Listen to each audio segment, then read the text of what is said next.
We actually spent some time together, so I didn't mind giving you a second hello. Not at all. We've known each other a long time. We've been friends for a long time, from the beginning of the campaign.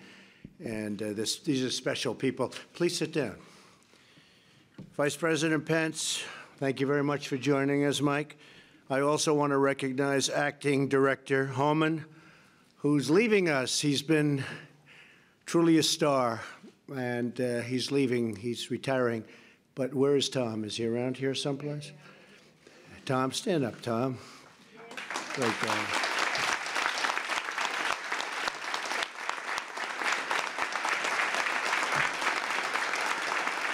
Tom has been doing what he's doing for 34 years and doing it with strength and dedication, and you are really outstanding. And you're highly recommended. Replacement is going to do a great job. We know him well. He's going to do really great. Thank you, Tom, for those years of service. I also want to thank the incredible ICE officers, Border Patrol agents, and law enforcement officials who join us here today. If you could stand up, please. These people are also special people. Thank you, guys. Thank you. And they're good-looking people, aren't they, huh? Yeah. Good-looking people. Thank you very much for being here and for the bravery. What you do and what you endure is incredible. I also want to stand and have the brave men and women from all over government agencies. We have a lot. Maybe just raise your hand or stand, but we really appreciate the job that you've done, especially during the last year and a half, because I know you've really put in a lot of extra. So please, thank you very much. Thank you.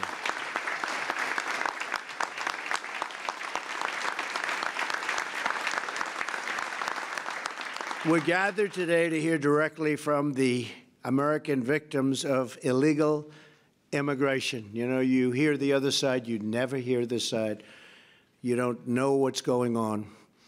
These are the American citizens permanently separated from their loved ones. The word permanently being the word that you have to think about, permanently. They're not separated for a day or 2 days. They are permanently separated because they were killed by criminal illegal aliens. These are the families the media ignores. They don't talk about them. Very unfair. We have to look at everybody, but this is a very unfair situation. And I knew that years ago when we would be together, out campaigning. And I said, if this ever happens, we're never forgetting you. You know that, Laura, everybody. Incredible people. And they're dedicated. These are the stories that Democrats and people that are weak on immigration, they don't want to discuss, they don't want to hear, they don't want to see, they don't want to talk about. No major network sent cameras to their homes or displayed the images of their incredible loved ones across the nightly news. They don't do that. They don't talk about the death and destruction caused by people that shouldn't be here. People that will continuously get into trouble and do bad things. For years, their pain was met with silence. Their plight was met with indifference, but no more. I told them 3 years ago when we were together, day one, just about day one, I would say, I said, I hear you, I see you, and I will never let you down. And we've been working together, and their loved ones have not died in vain. We all know that. We call these brave Americans the angel families, angel moms, angel pops. These are the angel families. Your loss will not have been in vain. We will secure our borders, and we will make sure that they're properly taken care of. Eventually, the word will get out. We've got to have a safe country. We're going to have a safe country. And your loved ones are going to be playing and will continue to play a big part in it. You know that, right? You know that. So here are just a few statistics on the human toll of illegal immigration. According to a 2011 government report, the arrests attached to the criminal alien population included an estimated 25,000 people for homicide, 42,000 for robbery, nearly 70,000 for sex offenses, and nearly 15,000 for kidnapping. In Texas alone, within the last 7 years, more than 250,000 criminal aliens have been arrested and charged with over 600,000 criminal offenses. You don't hear that. I always hear that, oh, no, the population's safer than the people that live in the country. You've heard that, fellas, right? You've heard that. I hear it so much, and I say, is that possible? The answer is it's not true. You hear it's like they're better people than what we have, than our citizens. It's not true. In 2016, more than 15,000 Americans died from a heroin overdose. More than 90% of the heroin comes from across the southern border. 90%. As a result of sanctuary city policies in fiscal 2017, more than 8,000 criminal aliens, these are really hardcore criminal aliens, were in police custody and were released because of our weak laws, weakest in the world, weakest in the history of the world. They were released back into our civilian population. And these gentlemen had to do some of the releasing, and I don't think you were too happy when you knew, because you knew. They know better than anybody. You knew what you were releasing. You knew it was trouble, and it often comes back to be trouble. Where is the media outrage over the catch and release policies that allow deadly drugs to pour into our country? Where is the condemnation of the Democrat sanctuary cities that release violent criminals into our communities and then protect them? Like the mayor of San Diego, when she warned everybody that ICE is coming, and they scattered. A big operation, very expensive operation. They were all together. They all scattered. And what are they going to do about looking at her, by the way? I've been asking this question now for 4 weeks. She can do that? And where is the outcry over the savage gang MS-13 and its bloodthirsty creed? Kill, rape, and control. Because the news media has overlooked their stories, I want the American people to hear directly from these families about the pain they have had to endure, losing not only their loved ones, great people, great Americans, people that would have been very successful, people that in some cases could have been here one day, could have been here. I know the way you feel. Could have been right here, standing here. First, I'd like to ask a friend of mine for now a long time, Laura Wilkerson from Pearland, Texas, to come and share her story about her incredible boy, right? Yes. Yes. Come on, Laura, just say a few words.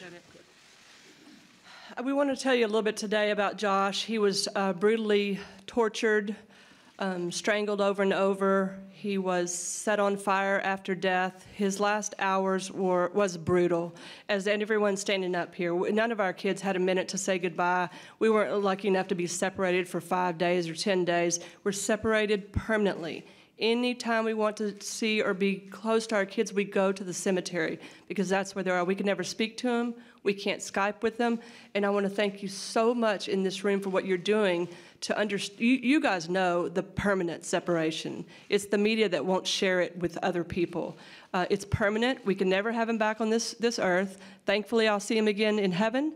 But I want to thank you, Mr. Trump and Vice President Trump, for, Vice President Pence, for keeping their commitment to us. It's been ongoing. It continues on. And please understand, there are so many more of us than what you see here that had the same story over and over, drunk driving, killed, over and over, and they don't prosecute or they let go and low bond. They're out in 30 days. It's sad for our country, and it's time to take it back. And I want to thank each and every one of you, law enforcement. You know it. You love it. You want to do your jobs. And thankfully, we have a president who will allow you to do that now. Thank you so much.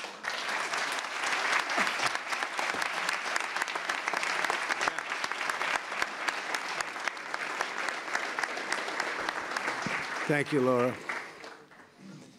Next, I'd like to ask Juan Pena from Greenfield, California, to speak. Juan, please come up. Thank you. Thank you, Juan. My name's Juan Pena. First of all, I want to thank the Remembrance Project for bringing my daughter's name out to light, and for candidate Trump to let me speak about her.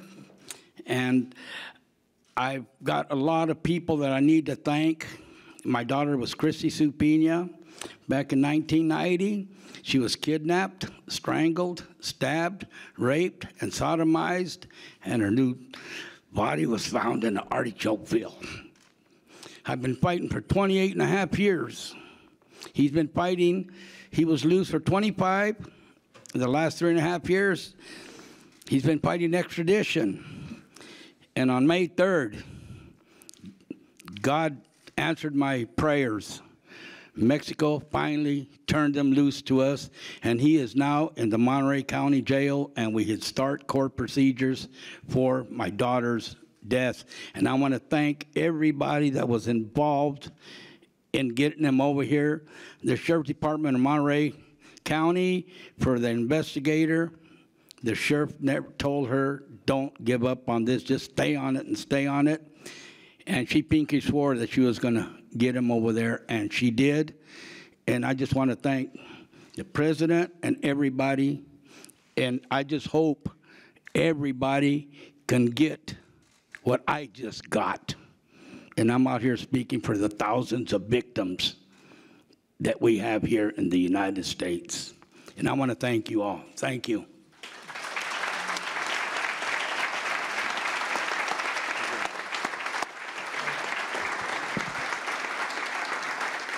So Juan fought for many years, and it's hard to believe, but that's actually a great feeling. Yes, it is. That you just, incredible job.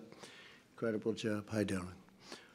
Also here with us today is Steve Ronnebeck from Mesa, Arizona.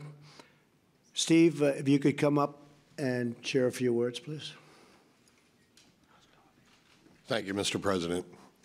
January 22nd, 2015, Grant was at work on his overnight shift. An illegal alien came in, wanted to buy cigarettes, dumped a jar of change out on the counter. Grant went to count the change and wasn't counting fast enough.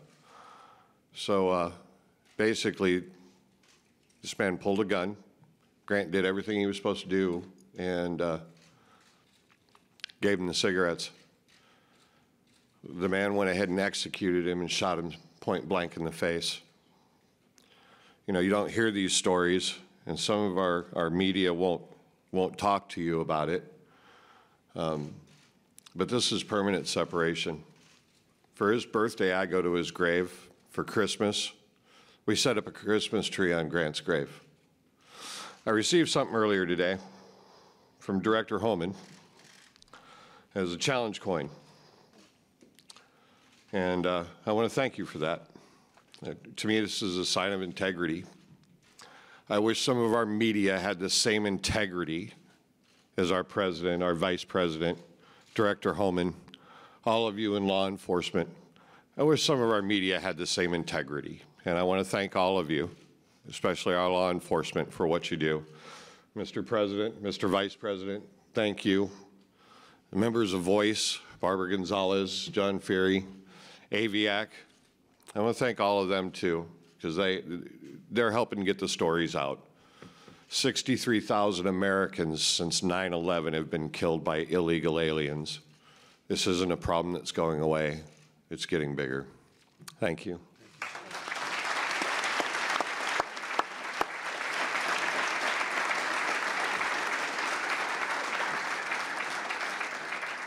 $63,000. And that number, they say, is very low because things aren't reported. 63,000, and you don't hear about that.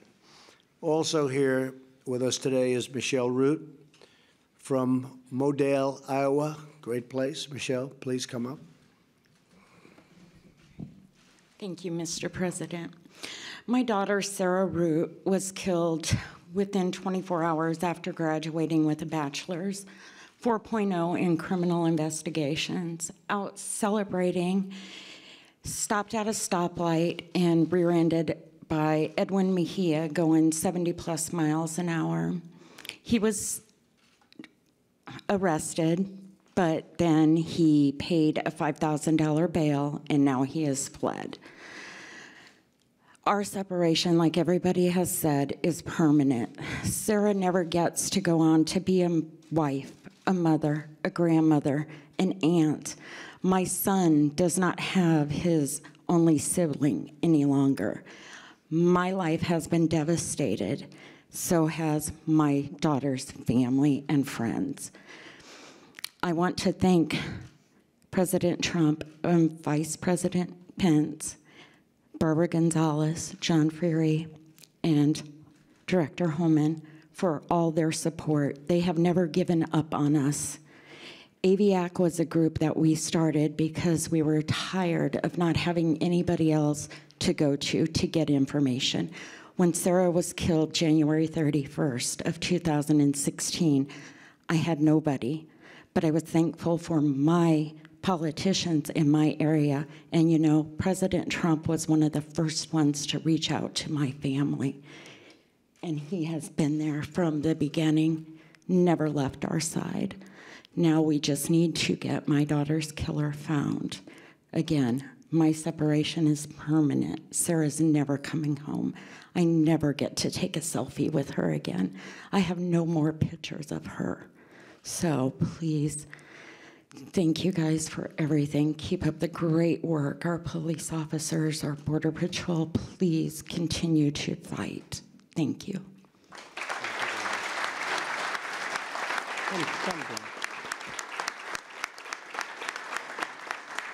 Say a few words, come. Thank you. My name is Mary Ann Mendoza, and my son, Sergeant Brandon Mendoza, was killed on May 12, 2014, on his way home from work by a 3-time legal limit drunk who was also high on meth. He had drove over 35 miles the wrong way on 4 different freeways in Phoenix before slamming head-on into my son's car. As you know, they could fill this stage up every day for the next 5 months of victims of illegal alien crime, and it would just keep going. Unfortunately, we are members of a club of our children or loved ones who've been killed by illegal aliens, but there's hundreds of thousands of victims every year who are affected by illegal alien crime, rape, assault, identity theft. These are things that go unreported, unchecked. You know, if the public would go to illegalaliencrimereport.com and see the magnitude of crimes being committed against your fellow Americans by illegal aliens allowed to stay in this country, you will be sickened, because the mainstream media does not let you know what's really happening. And we are here, the members of AVIAC are here to educate the public as what's happening. And if anybody's been a victim of illegal alien crime, contact us, because we have close connections with Barbara Gonzalez at ICE, John Fury. We have connections at the Department of Homeland Security that we are trying to get people the help that they need and sent in the right direction. President Trump, Vice President Pence, you've just been there for us, and there are no words to describe what your support and your caring has meant to each and every one of us. And thank you from the bottom of my heart. Thank you, Diane. Come. Come. Your story is an incredible one. I'm one of your legal immigrants. I came the right way. I paid lots of money. It took me 5 years to become a citizen, a proud citizen. And I didn't drag my son. He named himself German Chocolate. He was born in Germany. I didn't drag him over borders, through deserts. I didn't place him in harm's way.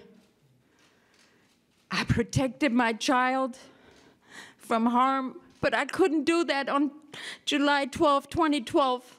He was 30 years old. I couldn't protect him because an illegal alien from Guatemala with 2 felonies, 1 deportation, 2 DUIs, he was protected. Riverside, California, sanctuary. The judge, the DA, they knew who he was. They gave him probation after his 2nd DUI. 5 weeks later, he killed my child. And if that wasn't enough to deal with, this is my only child. I have no family. That's it.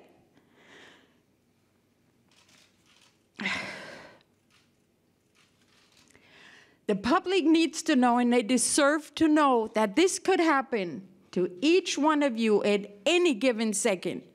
You hug your child, you send them off, no matter what age they are. And then you get that ugly phone call that will forever change your life. And thank God, our president and vice president, Voice, my family of Aviac, they rallied behind us. They were the only ones and gave us a little light. I was going to end my life. I had no purpose. But President Trump coming down that escalator that day and talking about illegal immigration stopped me in my track. And I had no clue at that point that I would ever be at the White House. And I thank President Trump, Vice President Pence, everybody behind me. I thank you. I thank everybody out here. Make sure you get our stories out. I brought my son. This is what I have left, his ashes. I wear his ashes in a locket. This is how I get to hug my son. So remember when you go home and hug your kids, that there are many of us, thousands of us, who don't get to do that anymore. And let's work together and get this done. All politicians, I don't care what side you're on. You don't want your child in a casket or in an urn. So get it together, for God's sake, for this country, for our citizens. Thank you.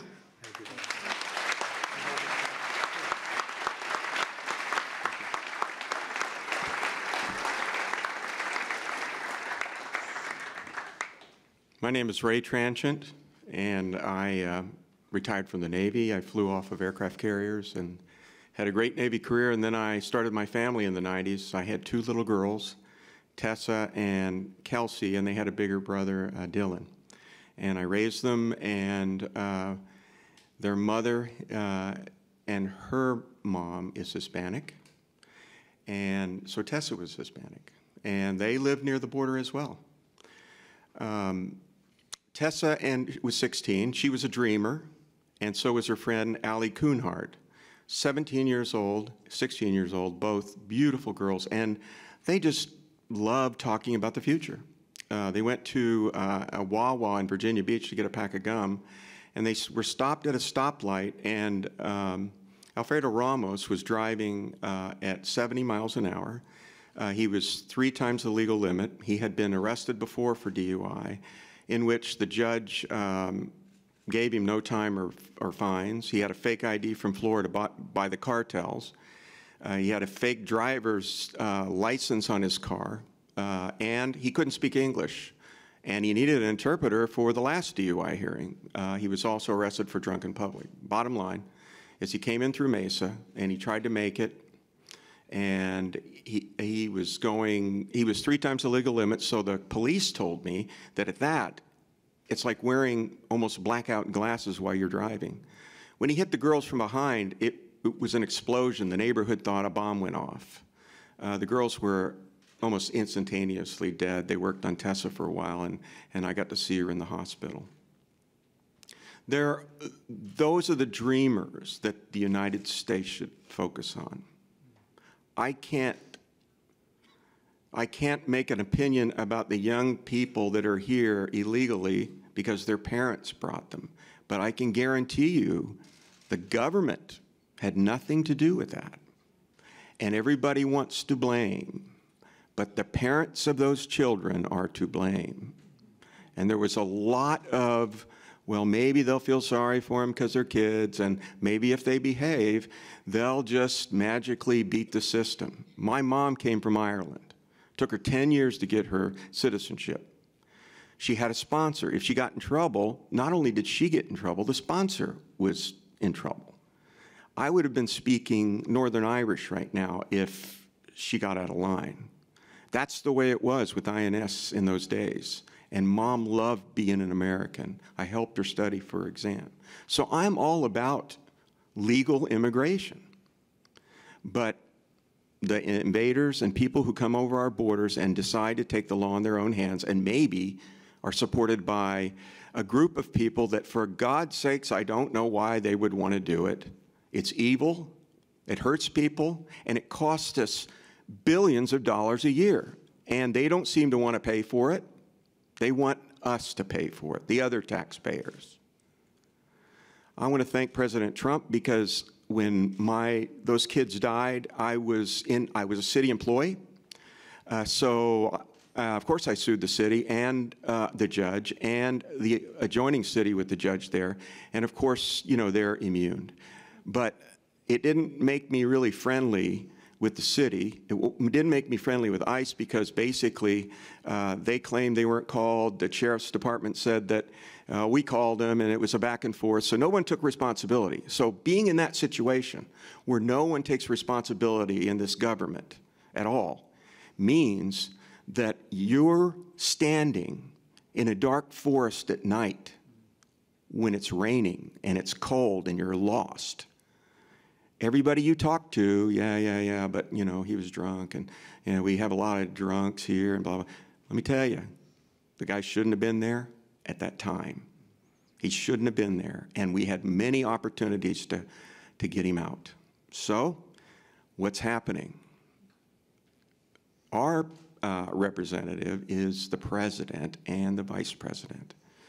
They took us in, and we're going to fight this battle, and we're going to win it, and we're going to clean it up, and I'm very proud of that. I'm very proud to be a part of that, and I will support you as law enforcement and my president and vice president as much as they need. I want to thank the Remembrance Project for standing there when I had no one else. And God bless you, and I hope this doesn't happen to you. Thank you, sir.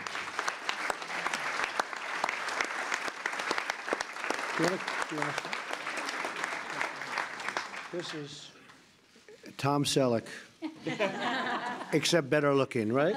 Better looking. Thank you. Thank you. My name is Angel Mom Agnes Gibbony.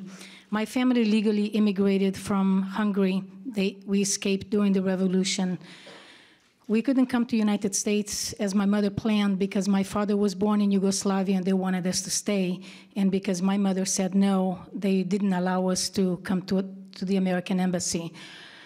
We had a choice of South Africa, Austria, or Brazil. We went to Brazil and lived there 13 years trying to legally immigrate to the United States.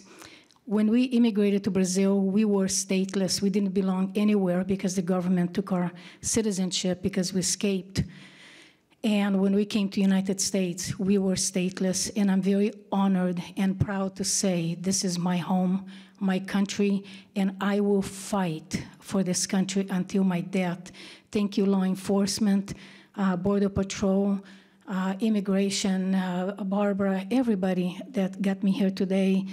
And thank you for fighting this fight with us because, trust me, you don't want to walk in our shoes. And President Trump, thank you for always standing behind us. You are the biggest birthday present I got, and I'm still waiting for that shovel to help build the wall at the border. I live in California, and I would like to ask if you don't want your state to become a sanctuary state. So I would like to ask President Trump if you would tweet and endorse us to fightsanctuarystate.com to help us so we're not going to go down, because if California continues in this path, the rest of the country will follow. And I am so proud and honored of you, Mr. President, the integrity and character that you have shown us.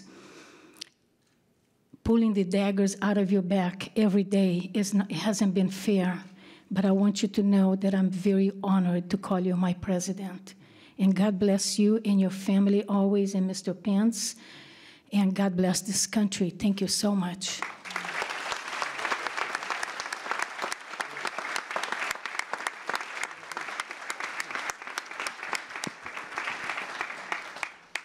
Thank you. Thank you, Mr. President. This is my son, Drew. He was in law school in San Francisco in 2010 when Roberto Gallo tried to make a last-second left-hand turn and hit him. Instead of stopping, he tried to flee, so he accelerated, drove over his body. My son was on a motorcycle. His helmet came off, wedged under one of his tires. He backed up, driving over him a second time, and then trying to get away, went forward, By that time, a guy had gotten out of the car and stood in front of Gallows, and he stopped with his rear tire on my son's abdomen, and five people had to lift the car off of him. But I want to talk about somebody else, and you heard Agnes mention FightSanctuaryState.com. In April of this year, I filed with the state of California an initiative to overturn the sanctuary state. There's just way too many deaths, way too many traffic collisions.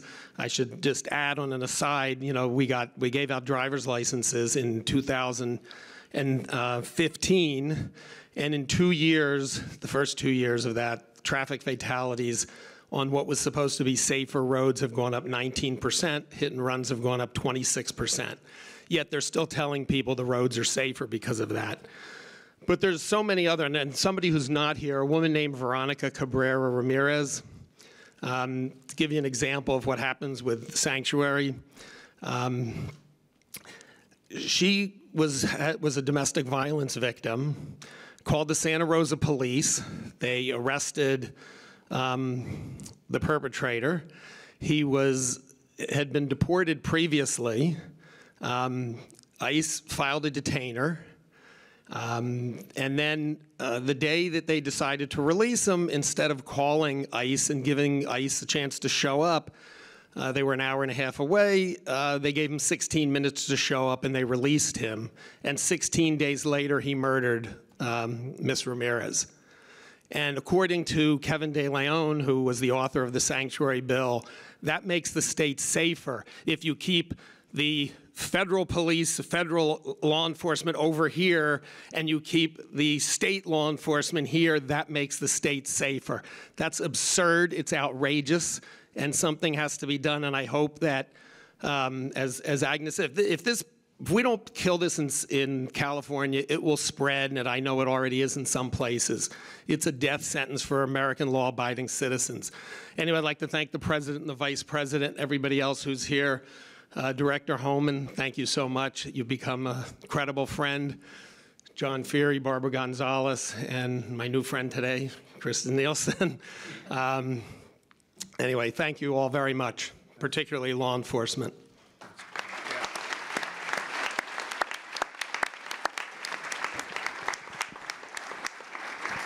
And I just said, would you like to speak?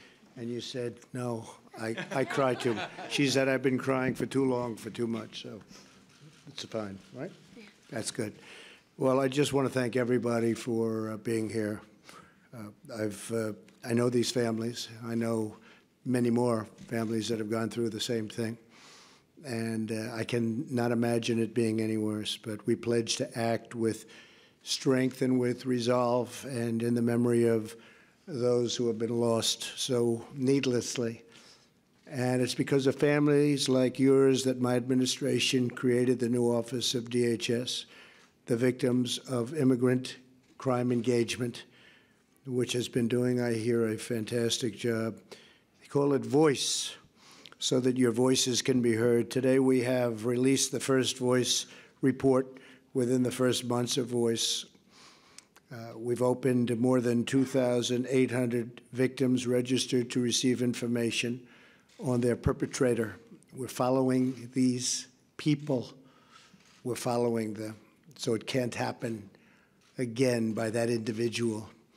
Voice assisted hundreds of families already, connected them to crucial services such as grief counseling, followed up their cases, and helped ensure that the criminal aliens that harmed their families so egregiously were detained, removed, and deported. Our first duty and our highest loyalty is to the citizens of the United States. We want safety in our country. We want border security. We don't want people in our country that don't go through a process. We want people in our country based on merit, not based on a draw, where other countries put their absolute worst in a bin and they start drawing people. Where you think they're going to put their good ones. They don't put their good ones. They put their bad ones. And then when they commit crimes, we're so surprised. We'll not rest until our border is secure, our citizens are safe, and we finally end the immigration crisis once and for all. We want safety in our country. We want strong borders. We want people to come in, but we want them to come in the proper way. So thank you all for being here. These are incredible families, incredible people. Your loved ones have not died in vain. Much of what we're doing today is because of what you've had to endure. And we just thank you all very much for being here. And God bless you all. Thank you. Thank you. Thank you very much. Thank you.